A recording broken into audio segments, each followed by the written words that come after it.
কেমন আছো সবাই? আশা করি সকলে ভালো আছো। আমি সৌমেন চলে এসেছি আবার এক নতুন আইডিয়া নিয়ে। বর্তমান সময়ে আমাদের মিউচুয়াল ফান্ড একটা খুবই জনপ্রিয় একটা নাম। তো আমরা প্রত্যেকেই জানি মিউচুয়াল ফান্ডের নামটা, এবং মিউচুয়াল ফান্ডে ইনভেস্ট করার জন্য প্রত্যেকে মুখিয়ে আছি, সবাই কম বেশি ইনভেস্ট করছি আমরা। এবং মিউচুয়াল ফান্ডেরই একটা জনপ্রিয় ফান্ড হচ্ছে এসআইপি। বর্তমান সময়ে দাঁড়িয়ে এই মিউচুয়াল ফান্ড একটা খুবই জনপ্রিয় এবং পপুলার ইনভেস্টমেন্ট প্ল্যান।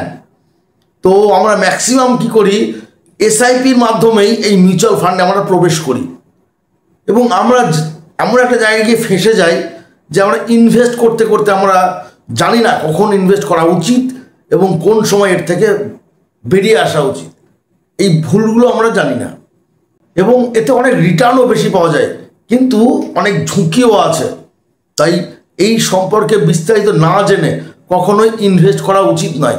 কারণ তোমার এক একটা পয়সা জানবে কষ্ট করে ইনকাম করা পয়সা, সেই পয়সা যাতে কোনো জায়গায় অপব্যয় না হয়, বা পয়সাটা যেন ফালতুভাবে ইনভেস্ট করে যদি তোমার লস না হয়, ঠিক সেদিকটাও তোমাকে খেয়াল রাখতে হবে। তাই এসআইপিতে যেরকম প্রফিট আছে তেমন লসও আছে। তাই কোন টাইমে প্রফিট এবং কোন টাইমে লস সেটা তোমাকে বুঝতে হবে। এবং বর্তমান সময়ে দাঁড়িয়ে আমরা মিউচুয়াল ফান্ড নিয়ে সবাই একটা আশাবাদী যে আমাদের প্রচুর প্রফিট এখানে করে, এবং অনেকেই আমরা কি করি, যেটা দীর্ঘমেয়াদী পরিকল্পনা করে ভাবি যে এই এসআইপিতে পা রাখবো, কিন্তু যখনই আমরা দেখি যে বাজারে এসআইপির অবস্থা খুবই খারাপ, একটা পতন দেখা যাচ্ছে, সঙ্গে সঙ্গে আমরা কি করি, ওই বিনিয়োগ করাটা বন্ধ করে দিই, এবং যেটুকু পয়সা আছে সেটুকুকেই আমরা উঠিয়ে নিতে চাই। এটা কিন্তু একটা ভুল সিদ্ধান্ত। কারণ যদি তোমার মনের মধ্যে এরকম কোনো সংশয় বা প্ল্যানিং থাকে, তাহলে আমি এখনও বলছি, ভবিষ্যতেও বলবো, এসআইপি বা মিউচুয়াল ফান্ড তোমার জন্য নয়। এসআইপি বা মিউচুয়াল ফান্ড হচ্ছে একটা ম্যারাথন দৌড়ের মতো। যদি তুমি 100 মিটার দৌড়ের জন্য প্রস্তুত থাকো, তাহলে এসআইপিতে এসো না। কারণ এসআইপি হচ্ছে বা মিউচুয়াল ফান্ড হচ্ছে একটা লং টার্ম প্রসেস, দীর্ঘমেয়াদী প্রকল্প। যদি তুমি নিজে ম্যারাথন দৌড়ের জন্য প্রস্তুত করতে পারো নিজেকে, তবে এখানে ইনভেস্ট করো, তবেই তুমি লাভের মুখ দেখতে পাবে। আমরা অনেকেই যখন এসআইপি বা মিউচুয়াল ফান্ড নিয়ে আলোচনা করি, তখন দেখতে পাই বেশিরভাগই খুব লাফালাফি করে আমরা ইনভেস্ট করার জন্য, কিন্তু যখনই দেখি মার্কেট ক্র্যাশ করছে বা মার্কেট নিম্নগামী, তখনই আমরা শর্ট আউট নেওয়ার চেষ্টা করি ওখান থেকে বেরিয়ে আসার। তো এই যে ভুলগুলো, এই ভুলগুলো নিয়ে আজকে আমরা আলোচনা করব, এবং আলোচনা করব যে এসআইপির আসল ফান্ডাটা কোথায়। এছাড়া সবচেয়ে মজাদার যে নিয়মটা 10-7-1, এই নিয়মটা নিয়েও আজকের ভিডিওতে আমরা আলোচনা করব। যে 5টি ভুলের কারণেই আমরা এসআইপিতে ইনভেস্ট তো করি কিন্তু লাভবান হতে পারি না। তোমার আশেপাশে দেখতে অনেক বন্ধু বান্ধব, অনেক কাকা দাদা এরা যারা প্রচুর লাভবান, তুমি ভাবো তাদের হচ্ছে, তোমার কেন হচ্ছে না? আসলে তারা এই 5টা ভুল থেকে শিক্ষা নিয়ে ফেলেছে, বা 5টা ভুল তারা কখনোই করছে না। তাহলে এই 5টা ভুল যদি তুমি শুধরে নিতে পারো, তাহলে এসআইপিতে তুমিও লাভবান হবে, তুমিও একদিন মিলেনিয়ার হতে পারবে, যদি তুমি এই 5টা ভুল শুধরে নিতে পারো এবং 10-7-1 এই নিয়মটা মেনে চলতে পারো। তো চলো বন্ধু, আজকে প্রথমে আলোচনা করি এই 5টা ভুল নিয়ে। প্রথম যে ভুলটা আমরা করি এসআইপিতে, সেটা হচ্ছে এসআইপিকে আমরা প্রথমেই লটারির টিকিট মনে করে ফেলি। আমরা মনে করি এসআইপি করলাম মানেই আমি রাতারাতি বড়লোক হয়ে যাব, রাতারাতি ডবল টাকা রিটার্ন আসবে। না, এটা কিন্তু একদমই ভুল ধারণা। তোমাকে প্রথমেই বলেছি, এসআইপি কিন্তু 100 মিটারের দৌড় প্রতিযোগিতা নয়, এটা হচ্ছে একটা লং টার্ম প্রসেস, একটা ম্যারাথন দৌড়। তোমার যদি লং টার্মে থাকার ক্ষমতা থাকে, যদি মনে হয় যে তুমি বেশি দিন ধরে চালাতে পারবে, সে বাজারে যত নিম্নগামী হোক তুমি ধৈর্য ধরে বসে থাকবে, সেই ধৈর্য ক্ষমতাটা যদি তোমার মধ্যে থাকে, তবেই তুমি এসআইপিতে ইনভেস্ট করতে পারো, তবেই তুমি লাভের মুখটা দেখতে পারবে। সেকেন্ড যে ভুলটা করি সেটা হচ্ছে, আমরা যখনই দেখি মার্কেট পতন ঘটে, তখনই আমরা টেনশনে পড়ে যাই। যখনই দেখি আমাদের পোর্টফোলিও লাল হয়ে আসছে, সঙ্গে সঙ্গে আমরা কি করি, সেগুলো বেচার জন্য টার্গেট নিই, সঙ্গে সঙ্গে আমরা টাকাগুলো তুলে নিয়ে আসার টার্গেট নিই। এটা একটা ভুল ধারণা। দেখো, এসআইপি মিউচুয়াল ফান্ড এগুলো তো মার্কেটের উপর নির্ভরশীল, এবং মার্কেট তো ওঠানামা করবে, এটা তো স্বাভাবিক। তাই যখন নিম্নগামী হচ্ছে, তার মানে তোমাকে কেনার একটা সুযোগ দিচ্ছে, তুমি সেই সুযোগটাকে কাজে লাগাও। কিন্তু আমরা কি করি, যখনই নিম্নগামী হয় সঙ্গে সঙ্গে সেটাকে বেঁচে দেওয়ার ধান্দা নিই, যার ফলে আমরা লসের মুখ দেখি, এবং আমাদের কাছে এসআইপি একটা খারাপ পলিসি হিসেবে বিবেচিত হয়। আসলে ভুলটা কার, এসআইপির না আমাদের? এই ভুলটা তোমাকে বুঝতে হবে যে ভয় পেলে চলবে না। আগেই তুমি লম্বা দৌড়ে রেস নেবে বলে নেমেছো, তাহলে নিম্নগামী হোক আর উচ্চগামী হোক তুমি স্টিল ব্যাট করে যাবে, তুমি ওখানে থেকে যাবে সমানে। যেমন ইনভেস্ট করছো বর্তমানে, আগামীতেও ইনভেস্ট করবে, তবেই তুমি টিকতে পারবে, তবেই তুমি লাভের মুখ দেখতে পারবে। তৃতীয় যে ভুলটা আমরা করে থাকি, আমাদের যখন কোনো বিপদ আপদ হয় জরুরি অবস্থায়, তখন আমরা ওই এসআইপি টাকাটাই তুলে নেওয়ার চেষ্টা করি, মনে করি থাক ওখানে তো আছে, তা জরুরি অবস্থা এখন আমার বিপদের সময় লাগবে, ওই টাকাটা দিয়ে কাজে লাগাই। এটা একটা ভুল ধারণা।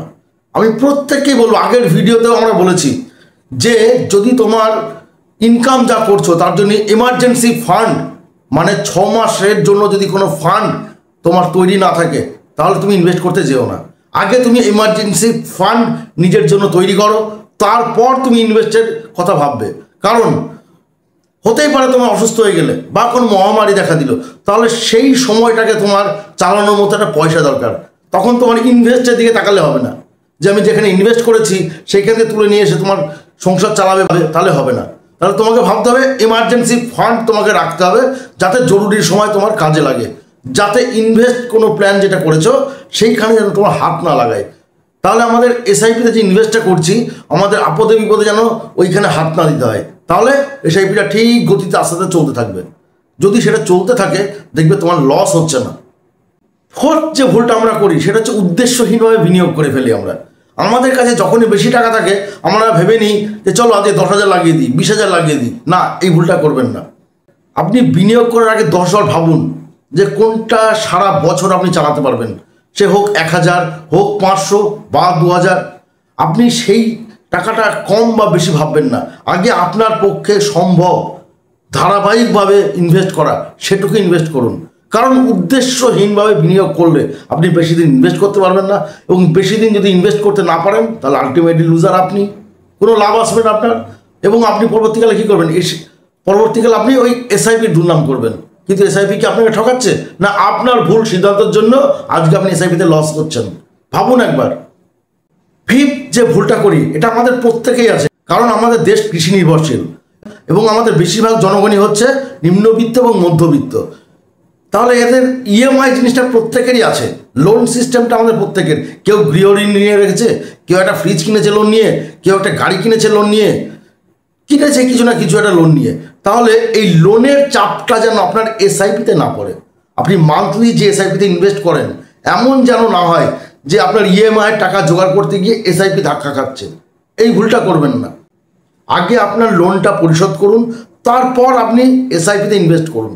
কারণ আপনার যদি লোনের চাপটা মাথা থাকে, আপনার এসআইপি থেকে ধাক্কা খাবে সেটা, এবং তার ফলে আপনার লাভজনকের যে রাস্তাটা আপনি তৈরি করার চেষ্টা করছেন জীবনের জন্য, সেটা কিন্তু ধাক্কা খেয়ে যাবে, সেটা লসে রান করবে আপনার। তাহলে দুদিকে যাচ্ছে আপনার, একদিকে আপনার ইএমআই দিয়ে লস, আবার মধ্যে এসআইপিতে যে ইনভেস্ট করেছেন সেটাও লসের মুখে।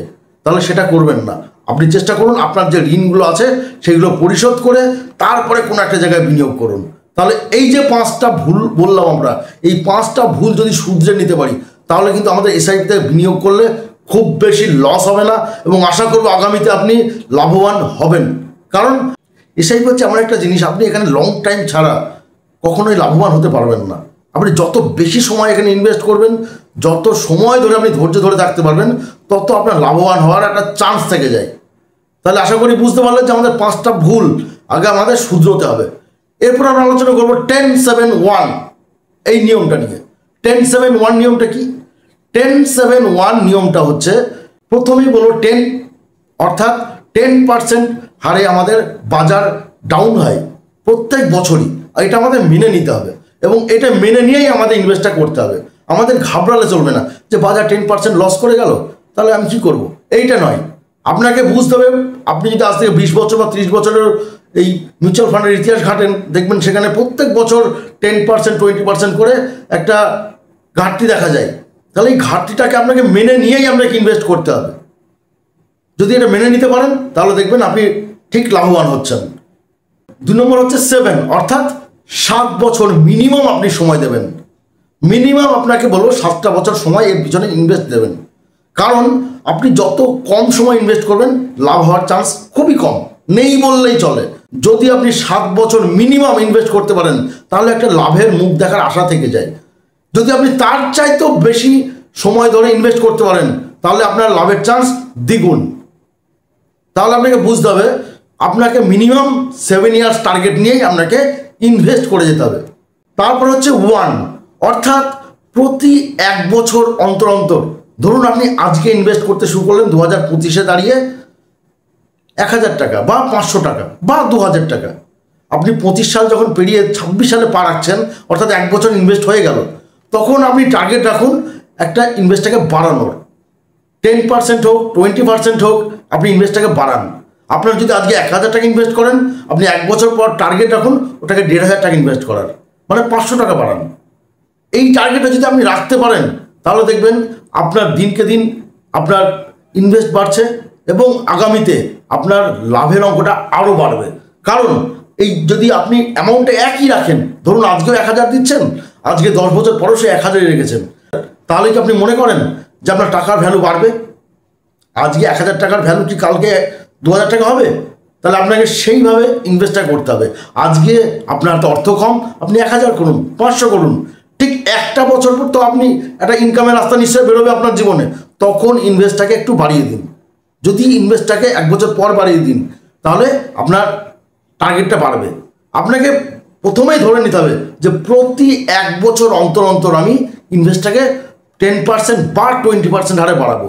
যদি 10-7-1 এই যে নিয়মটা বললাম, 10-7-1, আবারও বলছি 10-7-1 নিয়মটা আপনি যদি আপনার ইনভেস্টের প্ল্যানের ক্ষেত্রে মেনে চলতে পারেন, সেক্ষেত্রে দেখবেন আপনাকে লাভবান হতে কোনো শক্তি আটকাতে পারছে না।